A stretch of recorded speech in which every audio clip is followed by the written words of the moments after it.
Mama mwenyewe alishaahidi katiba mpya itapatikana ndani ya siku 100 za utawala wake, na sio kaahidi kwa maneno, akaenda akaiweka kwenye ilani ya Chama cha Mapinduzi. Kwenye ilani ipo kwamba katiba, msiwe na wasiwasi, nichagueni. Watu wamemchagua 98%. Tutapata katiba ndani ya siku 100. Anaibuka mtu bungeni, Juma Omera, anasema hivi, katiba itapatikana maliziano yakiwepo. Swali, wewe ungekuwa unaulizwa sasa kati ya Samia, rais wa Jamhuri ya Muungano wa Tanzania, na Juma Omera, waziri wa mambo wa katiba na sheria, unamwamini nani kuhusu swala la katiba mpya? Mimi namwamini Samia kwa sababu yeye katuambia ni siku 100. Sasa zimeshafika hizo 100 ama bado, inategemea na wewe jinsi unavyohesabu. Kuna wengine wanahesabu labda bado zile 100. Lakini hamna mahala popote kwenye ilani ya Chama cha Mapinduzi wameeleza swala la katiba mpya litapatikana baada ya maliziano. Haipo. Hakuna mahala popote kwenye hotuba za rais wakati wa kampeni kasema katiba itapatikana kwa maliziano. Lakini Juma Omera yeye anakuambia sikizeni, katiba itapatikana baada ya maliziano, na msipoliziana haipatikani. Huku ni kukichonganisha Chama cha Mapinduzi na wananchi. Chama kimeandaa ilani yake bora kabisa, kimewaambia watu tulieni, hamna haja ya maandamano, siku 100 mtapata katiba yenu. Na mimi nawaambia watu wawe watulivu. Unaweza ukawa na hesabu kinyume ikawa zile 100 bado, lakini hata kwenye vitabu, kwenye Qur'an tukufu tunaambiwa in ala maswabirina, watu wasubiri, siku 100 sio mbali, zitatimia tu. Hatuna haja ya kugombana kwa sababu ya katiba mpya, kwa sababu hata hii katiba tuliipata bila maliziano. Hii tuliipata bila maliziano. Hii hapa hii. Na tulipata ndani ya siku 20 hii katiba hii. Tuliipata bila kugombana. Kwa hiyo bado mimi naendelea kumwamini Mheshimiwa Rais Samia. Madaraka. Ndio. Waziri ametoa shilingi milioni 100 kuhakikisha kwamba watu wote watakao wanatoa taarifa zitakazosaidia kudhibiti uhalifu au kuzuia watu wanaotaka kufanya uhalifu nchini wanapata kama reward ya kuwakilisha. Hii ni vitu visivyoeleweka kabisa, kwa sababu nchi hii imekuwa salama muda wote, ndio maana inaitwa kisiwa cha amani.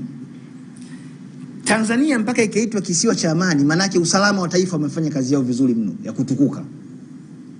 Polisi wamefanya kazi yao vizuri sana.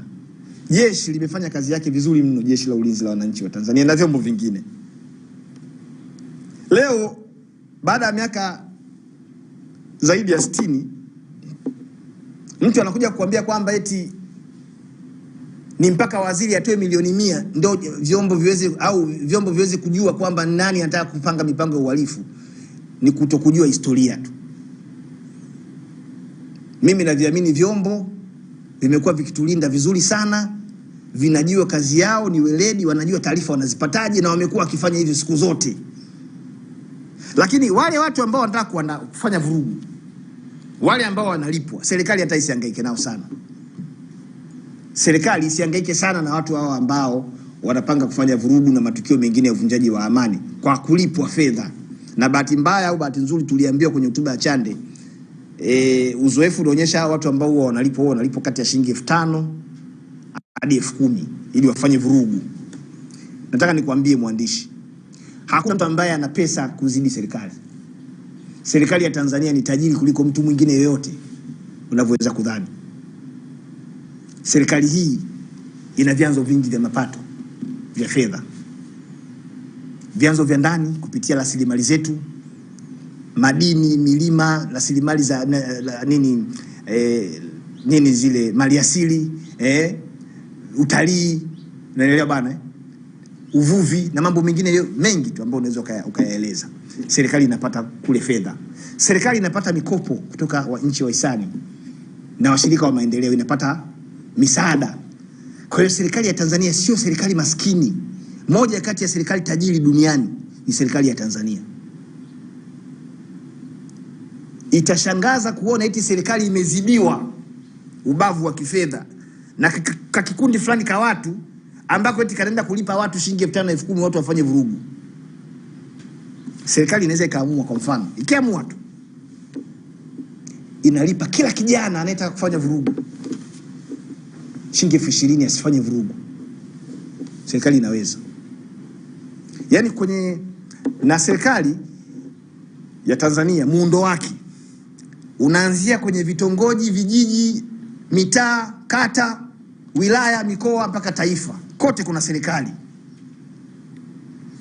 Yenyewe iandae mpango, ipeleke kwenye ngazi zote hizo serikali. Iseme hivi, kijana yoyote ambaye pengine kwa sababu moja ama nyingine amejikuta anashawishika kwa kupewa shilingi 5,000, apeleke taarifa yake hiyo ya ushawishi, nani kamshawishi, kwa mtendaji wa kata yake, kwa mtendaji wa mtaa wake. Akienda akatuambia kwamba yeye kaishashawishiwa na anajiandaa kufanya vurugu kwa sababu kashalipwa 5,000 yake, serikali simkamate. Imwambie hiyo 5,000 kaa nayo, waliokulipa wapumbavu tunakuongezea na 10,000. Tuone kama kuna kijana ataandamana. Manake tunataka kuaminishwa kwamba kuna serikali nyingine ina hela nyingi mno, inaweza kufadhili hizi vurugu nchini kuliko serikali halali ya Tanzania ambayo ina hela halali, kwamba eti haiwezi kudhibiti hayo. Kama hishi ni wanahongwa hela, wanalipo pesa. Sisi tuna uwezo wa kulipa pesa kama nchi. Yaani 10,000 uone kama vijana hapa hawatalinda amani. Pesa zetu ni za kujikita kwenye maendeleo. Ndio nachosema. Tumeambiwa wanaandamana na wamekubali kuandamana kwa 5,000. Wewe ungekuwa unataka kutumia mbinu mbadala, watu ambao haikutoi wewe jasho, si una double tu ile amount. Kwa sababu yule anayewalipa wale vijana, inawezekana yule kaishaona kwamba serikali ya Tanzania maskini haiwezi kulipa vijana. Lakini hivi kwa nini hao watu wasiwekwe hadharani? Na Watanzania wakatoa ushirikiano kwa serikali. Jamani, kwenye kila mtaa kule kuna serikali, kila kijiji kuna serikali, kila kitongoji kuna CCM. Kwa mfano wao wana muundo wao wa chama, wana mabalozi wa nyumba 10. Taarifa kule zipo. Nchi hii ingekuwa haina ulinzi na usalama bora, tusingekuwa hapa leo tunaongea hivi. Nenda kaangalie Kongo kule. Hapa ukijaribu tu, si unaona tayari wameshajulikana. Waziri mkuu jana akasema wameshawajua wote na mipango yao. Wameshaingia, nataka kulipa watu, wapige watu ili ionekane serikali. Wameshajulikana, wao walikuwa wanadhani hawajulikani. Sio kazi ya kitoto, ni kazi imefanyika. Ni kazi imefanyika. Kwa hiyo mimi bado nataka kuendelea kuamini kwamba vyombo vitafanya kazi yake kwa weledi, kwa kutumia katiba ambao ndio wameapa kuilinda. Watafanya kazi yao kwa weledi kwa kutumia sheria ambao ndio maelekezo yao makuu. Kwamba unapoona hata Magufuli alipokufa, nenda karejee yale mahojiano aliyofanya mkuu wa majeshi mstaafu Jenerali Venance Mabeyo. Alisema Magufuli alipokufa ilibidi warejee kwenye katiba, yani katiba ndio maelekezo. Kwamba imetokea rais kafa madarakani, tunafanyaje? Wakaenda, bahati nzuri ibara 37 ibara ndogo ya 5 ya katiba iko wazi kabisa, ikawaambia sikizeni nyie makamanda. Akifa rais, makamu wa rais ndio anakuwa rais. Ndio tukampata Samia. Sasa mtu anakuambia hatuwezi kutenda, tunasubiria maelekezo ya waziri. Waziri sio katiba. Hamna mahala popote pale. IGP Wambura ameapa sema mimi Camillus Wambura naapa kwamba nitakuwa mwaminifu kwa Katambi. Na kwamba nitamlinda Katambi, nitafuata maelekezo yake. Hamna sehemu imesemekana hivyo. Yeye amesema mimi nitalinda katiba. Kwa hiyo inapotokea sehemu hatuelewi vizuri, hatujajiridhisha vya kutosha, turudi kwenye katiba, tunaiangalia tu inasemaje kwenye hili, kama vile ambavyo umekuja kunihoji leo. Mimi nao kuambia siyatoi kichwani, na yatoa kwenye katiba. Na hii katiba mimi sijaandika mimi, na bahati nzuri hata wakati inaandikwa mwaka 77 mimi nilikuwa sijazaliwa. Sikuwepo mimi 77. Naeleka ndio mtandaoni kuna vuguvugu la watu kutaka kuandamana. Na inawezekana ndio sababu mpaka serikali inachukua hatua hizi. Kwa nchi yetu maandamano siku za hivi karibuni yamechukuliwa kama ni uasi, ni uhalifu. Wewe kama mwanasheria mtaalamu wa sheria, maandamano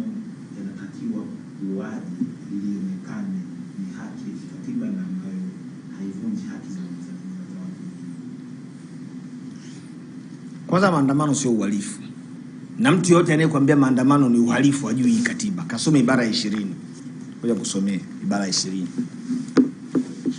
Ili tuondoke hapo kwenye huo mtanziko kwamba maandamano ni uhalifu. Maandamano yangekuwa ni uhalifu, Mei Mosi watu wasingeandamana. Na mgeni rasmi kakaa pale. Ili iwe vurugu ni namna ambavyo mmeshindwa kutumia mamlaka yenu na wajibu wenu kuyaratibu hayo maandamano yafanyike.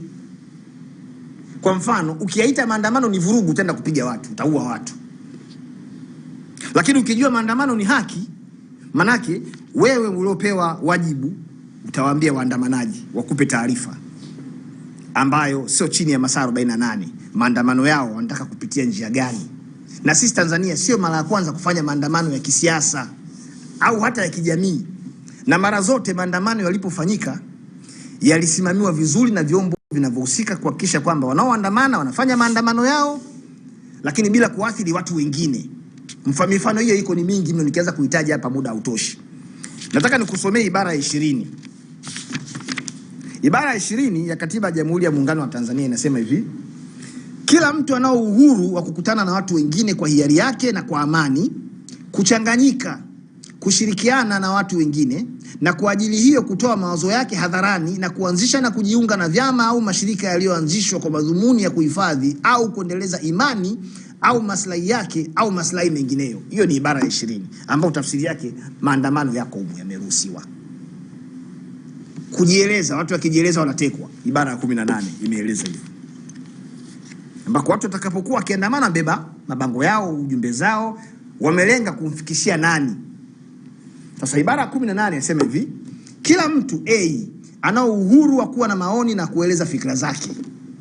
B anayo haki ya kutafuta, kupokea na kutoa habari bila ya kujali mipaka ya nchi. C anao uhuru wa kufanya mawasiliano na haki ya kutoingiliwa katika mawasiliano yake. Na D anayo haki ya kupewa taarifa wakati wote kuhusu matukio mbalimbali muhimu kwa maisha na shughuli za wananchi, na pia kuhusu masuala muhimu kwa jamii. Ni ibara ya 18. Mtu anakuambia usalama. Sasa maandamano yanatakiwa kufanyikaje? Kwa kuwa serikali imeshawajua ambao wanataka kuandamana, na mimi napenda kutumia fursa hii pia kuwaelekeza, kuwapa elimu. Waende kwenye mamlaka husika kwenye maeneo yao, wapeleke utaratibu wa hayo maandamano yao, kwamba sisi wilaya ya Nachingwea tunataka kufanya maandamano, tutayafanya siku fulani, tutapita maeneo fulani, na ujumbe wetu sisi utakuwa ni huu. Na wanaotaka kuandamana hawapangiwi ujumbe, yani wao watakuwa na ujumbe wao wanaotaka wao, iwe ni katiba iwe ni nini, watajua wenyewe. Na sisi ujumbe wetu tunataka tumfikishie nani, kama ni mkuu wa mkoa, ni mkuu wa wilaya, ni nani. Sasa polisi, ili kuwalinda hao lakini pia kuwazuia watu wengine wasiokuwa na maslahi na yale maandamano wasije wakaumiza hao wanaoandamana, polisi sasa wanatoa ulinzi. Ndio maana ya kutoa huo utaratibu. Na haya yakifanyika, na kuambia nchi inaendelea kuwa salama na inaendelea kuwa moja.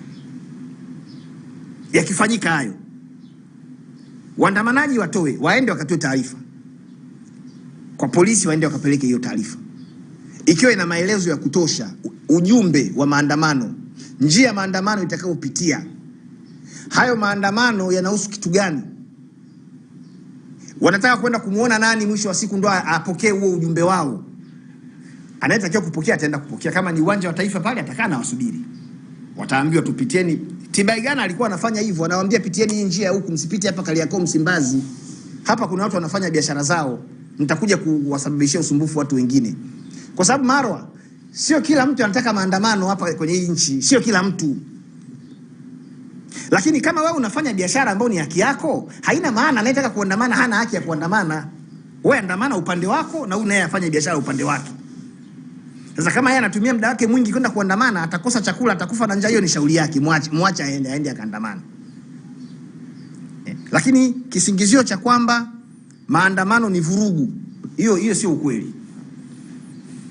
sio ukweli.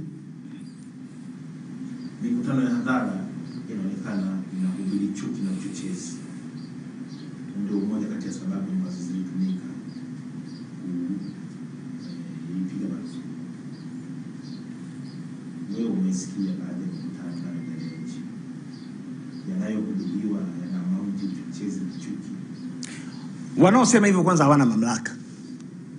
Kama wanaohubiri, kama wanaofanya mikutano ya hadhara ya kisiasa ni vyama vya siasa, tunao sheria sisi ya vyama vya siasa sura namba 258, na tunaye msajili wa vyama vya siasa, ana mamlaka kukifuta chama chochote kinachokwenda nje ya sheria.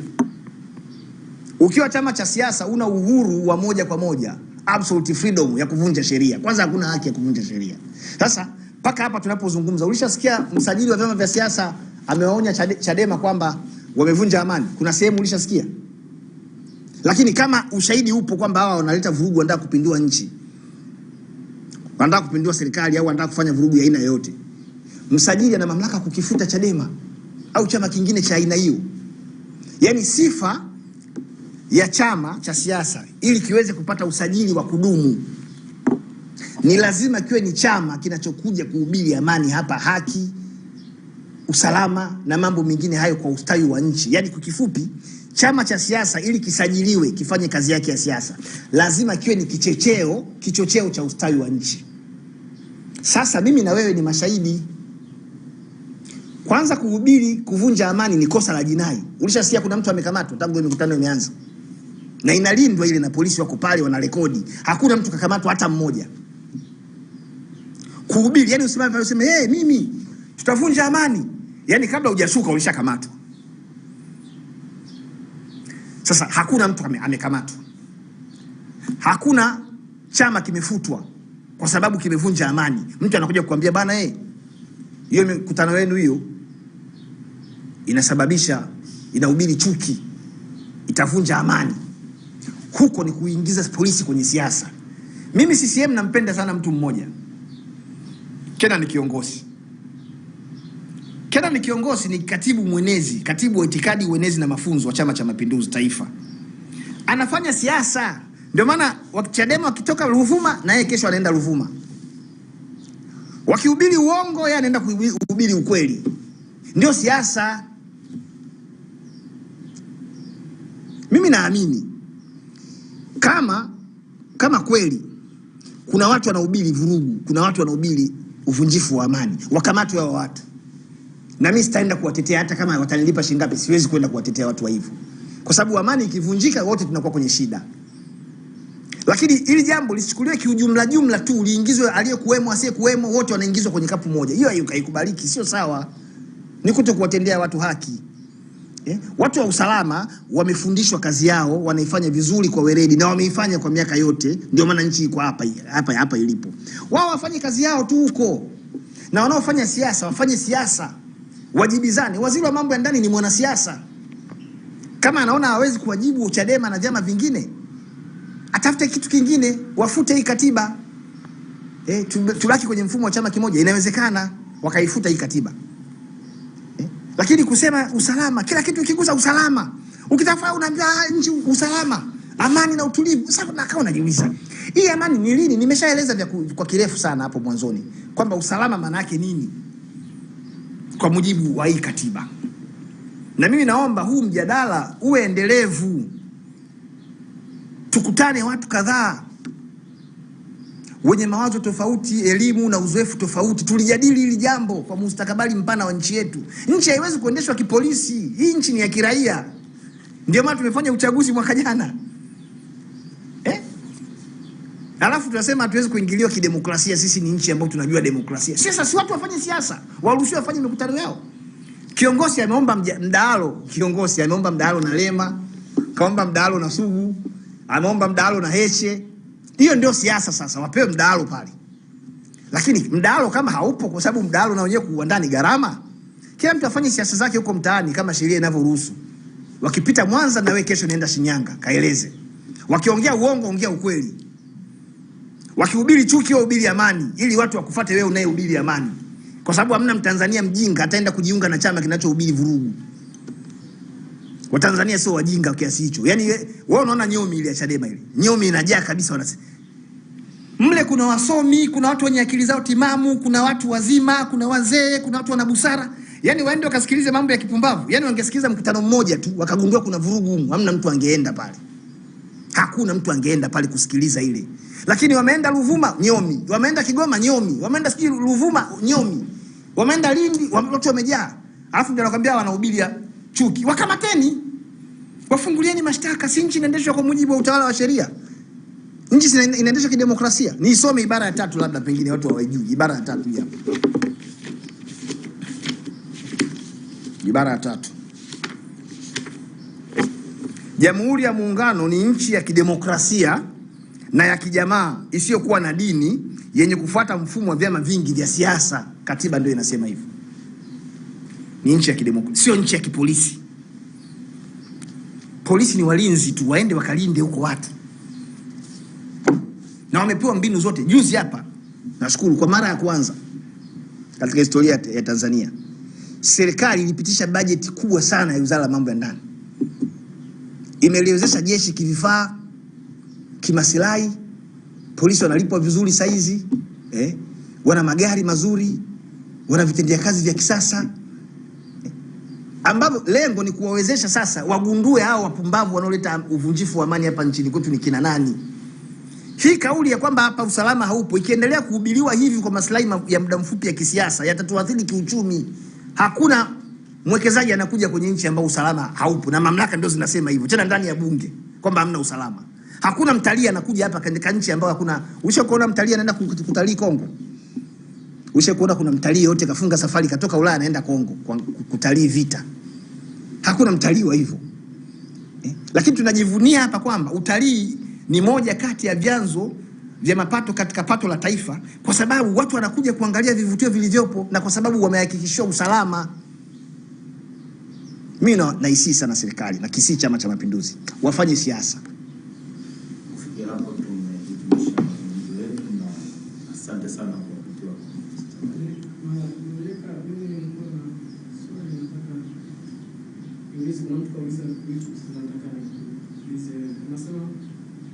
Mbea some ibara 20 kwa mabano 2 fungu kidogo C na ibara ya 30 Ibara ya 20 ibara ya 20 mabano 2C. Bila ya kujali masharti ya ibara ndogo ya kwanza na ya ibara ndogo ya 4, hakutakuwa na haitakuwa halali kwa chama chochote cha siasa kuandikishwa ambacho kutokana na katiba au sera yake kinakubali au kupigania matumizi ya nguvu au mapambano kama njia za kufikia malengo yake ya kisiasa. Hakuna chama cha hivyo sasa, sikingeshafutwa. Yaani hicho chama kama kipo kwanza kisingesajiliwa.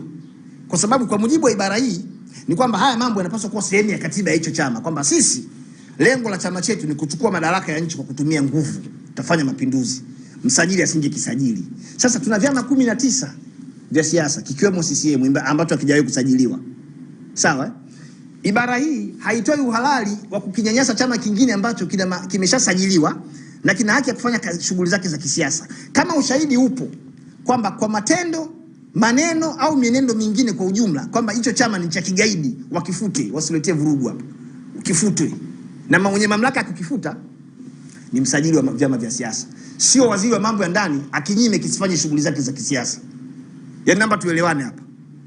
Kama wewe umeshakuwa na ushahidi kwamba kuna chama fulani hivi ni cha kigaidi, kinafanya vurugu, kinataka kuchukua dola kwa kutumia nguvu, hiyo taarifa mpelekee msajili wa vyama vya siasa. Akilizika na kifuta. Wala kesho hakitakuwepo. Ibara nyingine kasema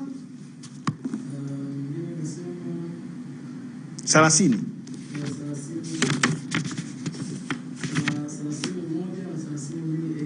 31. Haki na uhuru wa binadamu ambavyo misingi yake imeorodheshwa katika katiba hii havitatumiwa na mtu mmoja kwa maana ambayo itasababisha kuingiliwa kati au kukatizwa kwa haki na uhuru wa watu wengine au maslahi ya umma. Sasa si iko wazi kabisa. Hao ni watu wengi wanataka maandamano, wanataka mikutano ya hadhara kwa maslahi yao ambao ni haki yao. Ingekuwa ni mtu mmoja anataka kuziba njia watu wengine wasipite kwa maslahi yake, hii ibara ndio ingetumika hapa. Naomba nirudie kusoma. Haki na uhuru wa binadamu ambavyo misingi yake imeorodheshwa katika katiba hii havitatumiwa na mtu mmoja kwa maana ambayo itasababisha kuingiliwa kati au kukatizwa kwa haki na uhuru wa watu wengine au maslahi ya umma. Wanaotaka maandamano ni umma. Wanaoenda kwenye mikutano ya hadhara ni hiyo nyomi unayoiona ni umma huo. Sasa wewe unasemaje hapa kwamba ni mtu mmoja ndio anataka kuingilia haki za watu wengine? Mkutano wa hadhara ukiitishwa hapo, ulishasikia kuna mtu anafungwa kamba anavutwa aende? Ukiitishwa ni hiari kwenda au kutokwenda. Kwa hiyo wewe kama mkutano haukuhusu usiende. Kama maandamano hayakuhusu usiende. Kwa hiyo warudi wasome ibara niliyoisema huku, ibara ya 32 kuhusu hali ya usalama.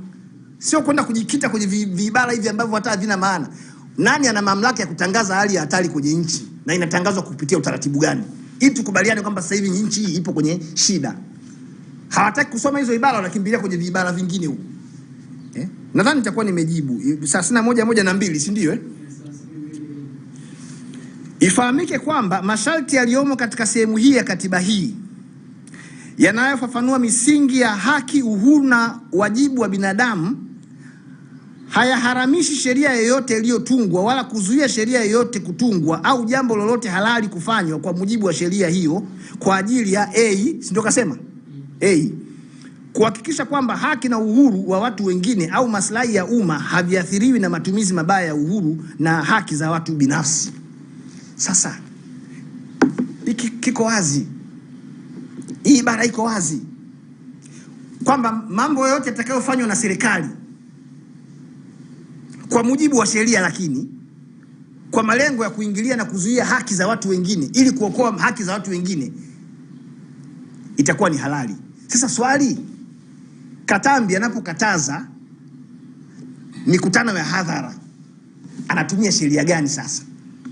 Kwa sababu hii ibara inasema ni lazima hayo mambo yatakokuwa yakifanyika kwanza yafanyike kwa mujibu wa sheria, kwa lengo la kuzuia haki za watu wengine zisipokonywe. Sasa mtu akifanya mkutano wake wa hadhara, wewe haki yako ambaye hutaki mkutano wa hadhara inakuwa imeathiriwa namna gani?